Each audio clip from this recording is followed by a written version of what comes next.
बच्चों, कैसे हैं आप। स्वागत है आपका डिपार्टमेंट ऑफ एजुकेशन की इस 24 सितंबर की वर्कशीट में।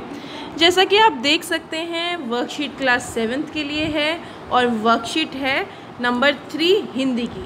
आज हम पढ़ने वाले हैं हम पक्षी उन्मुक्त गगन की एक जो कविता है आपकी किताब में, आज हम उसको पढ़ने वाले हैं। तो चलिए टाइम ना वेस्ट करते हुए वर्कशीट को स्टार्ट करते हैं। प्यारे बच्चों, कोविड-19 में लॉकडाउन या तालाबंदी में घर के अंदर बंद होकर कैसा लग रहा है।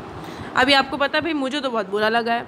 यह तो आप जान ही गए होंगे, तो सोचिए पिंजरे में कैद पक्षी को कैसा लगता होगा। आइए इस बारे में जानते हुए कविता हम पक्षी उन्मुक्त गगन के का तीसरा भाग पढ़ते हैं। यह कविता शिव मंगल सिंह सुमन द्वारा रचित है। तो आपको बेटा कहा गया है कि जिस तरीके से हम लोग घरों के अंदर कैद होके हमें बहुत बुरा लग रहा है, इसी तरीके से सोचिए पक्षियों को कैसा लगता होगा। तो इसी के ऊपर एक पोयम है, एक कविता है। चलिए उसको पढ़ते हैं। इस कविता को लिखा हुआ है शिव मंगल सिंह जी ने। होती सीमाहीन क्षितिज से इन पंखों की होड़ा होड़ी, या तो क्षितिज मिलकर बन जाता या तंती सांसों की डोरी। नीड़ न दो चाहे टहनी का, आश्रय छिन्न भिन्न कर डालो, लेकिन पंख दिए हैं तो आकुल आकाश में विघ्न न डालो। तो बिल्कुल सिंपल, बहुत अच्छे तरीके से इन्होंने लिखा हुआ है।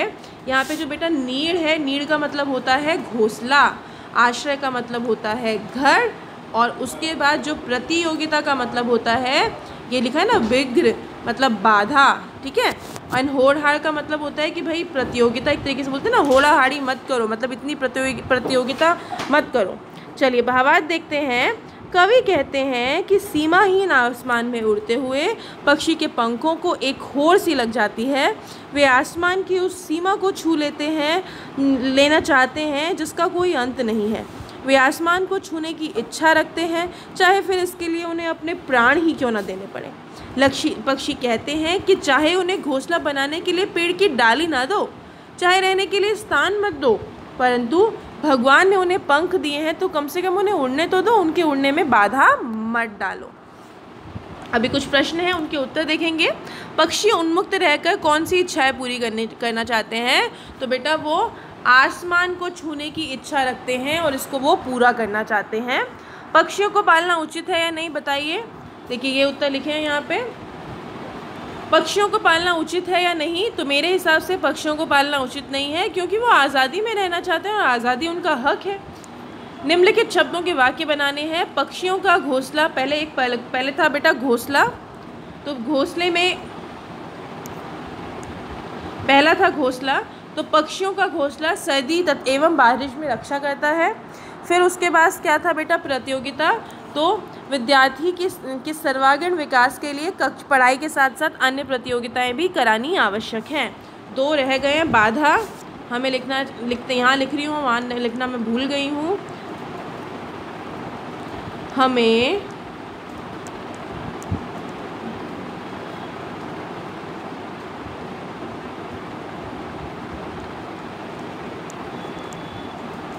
पक्षियों की उड़ान में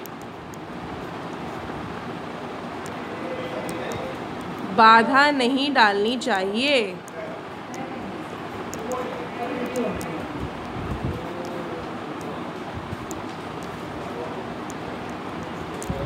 ठीक है। अगला है घर, तो मेरा घर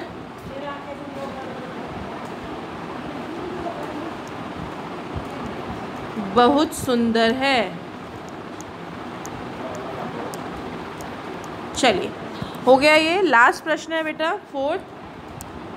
क्या आपने या आपकी जानकारी में किसी ने कोई पक्षी पाला है, उसकी देखभाल किस प्रकार की जाती है, लिखिए। तो बेटा मैं तो किसी को नहीं जानती जिसने पक्षी पाला है। हाँ, बहुत सारे लोगों ने डॉग यानी कि कुत्ता पाल रखा है, एक फ्रेंड ने बिल्ली भी पाली हुई है, लेकिन पक्षी किसी ने नहीं पाला, तो मुझे इसकी कोई जानकारी नहीं है। मैंने लिखा है मेरी जानकारी में ऐसा मेरे आसपास किसी ने भी कोई पक्षी नहीं पाला। अगर आपकी जानकारी में पाला है तो आप उसके बारे में लिख सकते हैं। तो चलिए आज की वर्कशीट यहीं पर ख़त्म होती है। कल मिलेंगे कल की वर्कशीट के साथ। तब तक के लिए स्टे हेल्दी, स्टे सेफ।